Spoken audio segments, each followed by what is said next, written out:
Yeah. I want you, though, I would love for you, because you've been doing this for so long and I've been in this for so long, love for you to, take a step back. Forget about what happened last night. Forget about what happened the night before.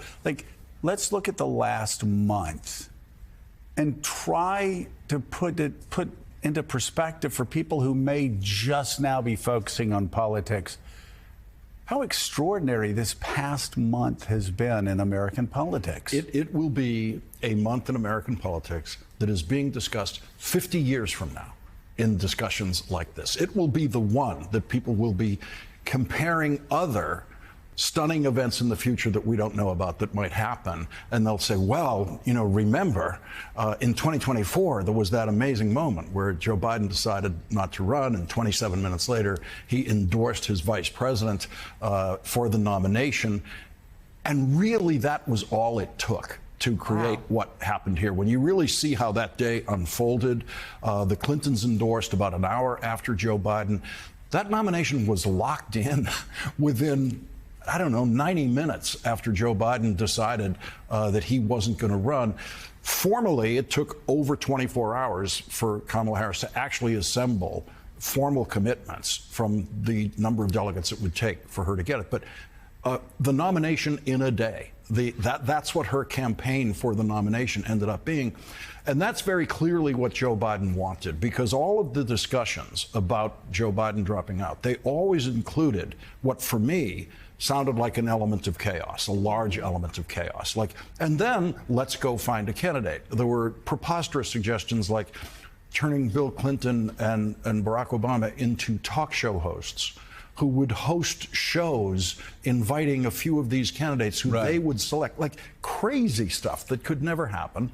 You wouldn't have had a nominee on Monday night. You wouldn't have had a nominee on Tuesday night. We don't know how many ballots it would take to get one.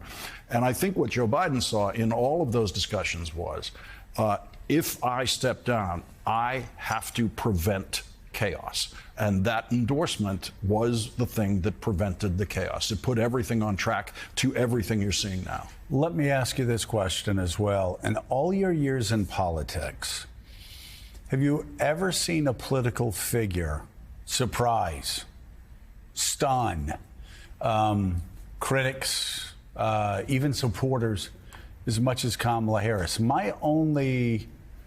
The only comparison I have is Ronald Reagan, who somehow,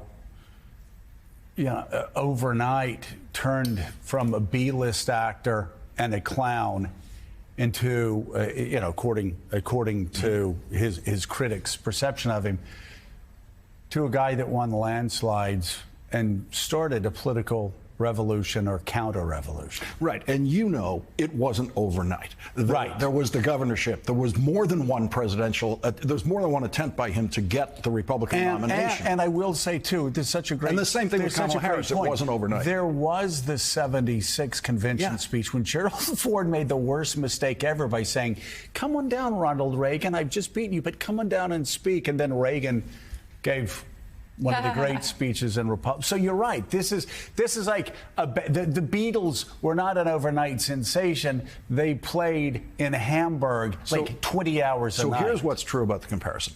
I certainly didn't take Ronald Reagan seriously before he got the Republican nomination for president. And he was maneuvering for it for beginning in 1968, he was trying to get that nomination. He was the long shot, in Miami in that convention. And I think people who were not watching Kamala Harris closely have been very surprised by this, especially because there's been a media coverage of her as vice president, which I always found completely preposterous, saying she was somehow failing at a job that doesn't have any job description other than showing up at the Senate when we need your vote.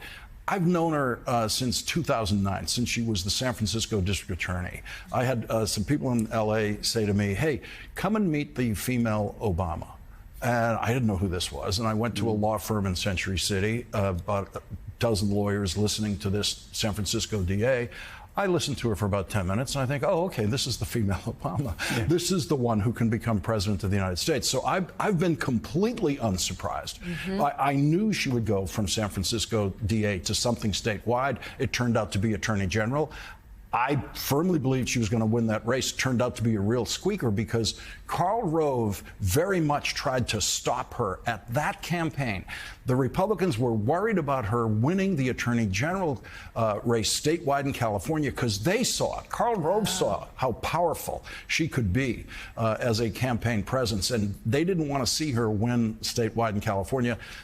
Then that obviously led to her Senate election, and here we are. And it's interesting, Karl Rove, actually one of the voices now in 2024 who keeps trying to warn Republicans. Yeah. You don't know what's coming at you, and you better stop underestimating it. I think it's brilliant what he says. He says Republicans usually stand in line, Democrats fall in line.